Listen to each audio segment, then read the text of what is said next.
रात में सोते समय बहुत सावधान हो जाना चाहिए उपासक को। वैसे तो हर समय सावधान, पर सोते समय ऐसे सावधान होना चाहिए जैसे मृत्यु के समय योगी जन अपनी सारी इंद्रियों को समेट लेते हैं और अपने स्वरूप में, अपने प्रीतम के स्वरूप में लगा देते हैं। तुम रोज शयन के समय ऐसा अनुभव करो, मैं नींद में जा रहा हूं या मृत्यु में जा रहा हूं, इसमें कोई फर्क नहीं पड़ता। पता नहीं आंख खुले कि ना खुले। कितने ऐसे हैं कि सोते ही रह गए, आप अब बेहोशी की हालत में जा रहे हैं, नींद में जा रहे हैं। तो एक समय रखो कि आप अपनी शैया पर इतने समय ही जाएंगे। एक नियत समय, हमने देखा है साधकों का एक समय होता है कि 10 बजे हमें लेट जाना है, सोना नहीं, लेट जाना है और लेटे हुए भगवत चिंतन करना। अब जब सो गए तो सो गए, नहीं सो गए तो उसमें हमें टेंशन नहीं लेना कि अभी नींद नहीं आई, 10:30 बज गए, 11 बज गए, ये नहीं। आंख मूंदी, मंत्राकार वृत्ति, तो बिना नींद की गोली के सो जाओगे। यह है ऐसा, भजन में मन लगाओ सो जाओगे।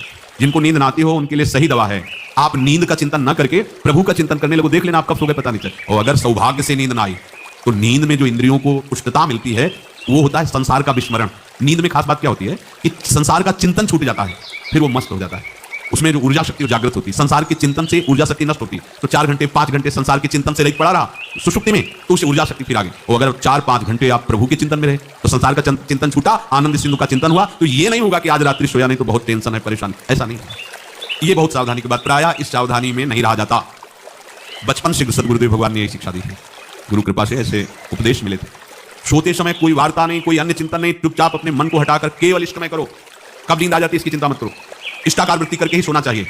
तो आगे जो लिखा पुनरुत्थिताय, जब उठो तब वैसी वृत्ति, तो कुछ दिन बाद स्वाभाविक हो जाएगी, स्वाभाविक हो। अपने तो इतना तक देखा है कि जैसे आधा पद में होश रहा और निद्रा आ गई, जब चेतना आई तो उसी पंक्ति से जहां से होश गायब हुआ था उसी पंक्ति से जागरण प्रारंभ हुआ।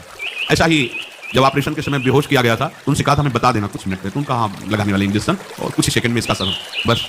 तो जो पद चलाया था जब होश आया था तो वही पद चल रहा था, मतलब बेहोशी में वो पद अपना अधिकार किए हुए था। ऐसे नींद भी तुम्हारी भजन हो जाएगी, समाधि हो जाएगी, यदि आप सोते समय प्रभु का चिंतन करें। बहुत ही सावधानी की बात है। यदि इस जन्म में परम लाभ लेना चाहते हो तो इस श्लोक को अपना जीवन बनाओ। कृष्ण व्रताः, हमारा जीवन का एक ही व्रत है कि हम अपने प्रीतम का भजन नहीं छोड़ेंगे, अखंड भजन। हमें ये नहीं देखना कि उपांशु मानसी को इसमें कितने गुना, हमें गुना बना नहीं देखना। हमें अपने प्रभु को बोलना नहीं, भजन में मन नहीं लग रहा, पद गा रहे हैं, जोर जोर से चिल्ला रहे हैं, नाम कीर्तन, हमें अपने प्रभु से जुड़े रहना है।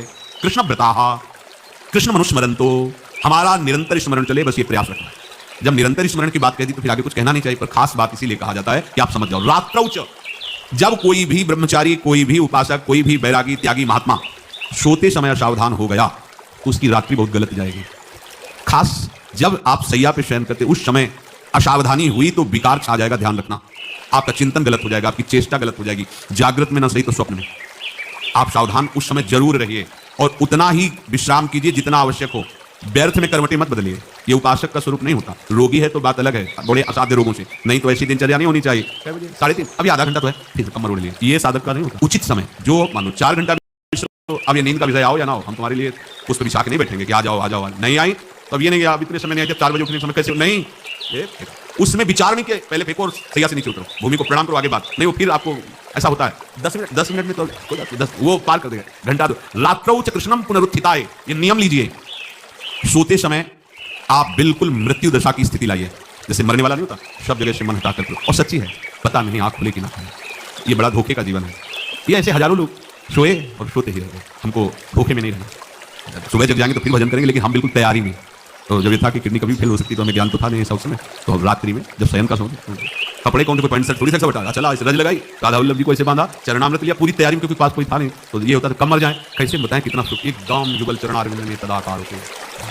वो इसीलिए कहते हैं कि प्रतिकूलता और अव्यवस्था और दुख ये भगवत प्राप्ति का प्रधान साधन है। अव्यवस्था, प्रतिकूलता और दुख, ये अभ्यास उसी से। जब शाम के शयन करते तो पहले वृंदावन को प्रणाम करके और ऐसे भावना में क्रिया कहते जैसे भी आपके अगर शरीर फूट जाता है रात्रि में तो आप धोखा न करना, आप बुला लेना अपने। और कैसे बताओ उस समय कैसे भाव होते थे, कोई सुविधा नहीं, 1 रुपया नहीं, तो एकदम दैन्यता, एकदम कितना सुख मिलता, वो एकदम केवल भगवद आश्रित। तो रात्रौ च कृष्णम पुनरुत्थिताय, ये बहुत पकड़ने वाली बात है। रात्रि के समय कोई और चिंतन न बनने पाए, देखो अभ्यास, और उस समय खास करके विषय चिंतन बनता है, ध्यान रखिए। दिन भर लड़ते रहोगे इंद्रियों से, और जब आप शयन के समय जाओ तब वो अवसर ढूंढेंगे और आपको विषयों में फंसाने की चेष्टा करेंगे। कोई क्रिया या पूर्व में कोई क्रिया या कोई दृश्य या कोई बात, अगर कहीं मोबाइल से मित्रता है और बगल में रखा है तो भूल जाओ रात्रौ च कृष्णम पुनरुत्थिताय। जब तक नींद नहीं आती तब तक फिर वो ऐसी सामग्री डाल देगा तो बर्बाद हो जाओगे। साधक मान लो, हमारी प्रार्थना मान लो, मानते हैं कि आज के समय में यंत्र का बहुत बड़ा प्रभाव है। अब यंत्र का प्रभाव देख लीजिए, छाती पे मोबाइल होगा, यही धड़कन के साथ घंटी बजे और ऐसा भगवान का खेल रचा है। और इसमें सबसे खतरनाक बात है कि आप जो चाहो देख सकते हो, जहां चाहो, जैसे विश्व की पूरी बात, पूरा विश्वात्मा है, ये विश्वात्मा स्वरूप है। सर्च करो देखो। अब अगर साधक सावधान नहीं है तो समाज में तो ऐसे कट गया। एकांत में जब शयन के समय गया, उस समय मन आपको फंसाने की चेष्टा। प्रार्थना है, अगर आपके पास मोबाइल हो तो एक उसका समय रखो। अगर आपको ऐसा लगता है कि कोई परिस्थिति आ जाए, हम स्विच ऑफ किए तो एक और मोड कहते हैं, कोई फ्लाइट मोड दो, क्या मोड में लगा दो, सीधे मत रखो, मोड में लगा दूर रख दो। आप अपने चित्त को प्रभु में जोड़िए। रात्रि के समय मोबाइल का प्रयोग मत कीजिए। मान लीजिए रात्रौ च कृष्णम पुनरुत्थिताय, सुबह उठते ही आपको कुछ चिंतन नहीं करना, सबसे उठते ही। यदि आपके अभ्यास में आ गया तो ऐसा ही होगा, नहीं तो आपको पहले सदगुरुदेव भगवान का प्रणाम नमस्कार और कुछ भक्तों का और फिर नाम जप। भले 5 मिनट ही करो, अपने आराध्य देव का सुमिरन, फिर अपनी दिनचर्या करो।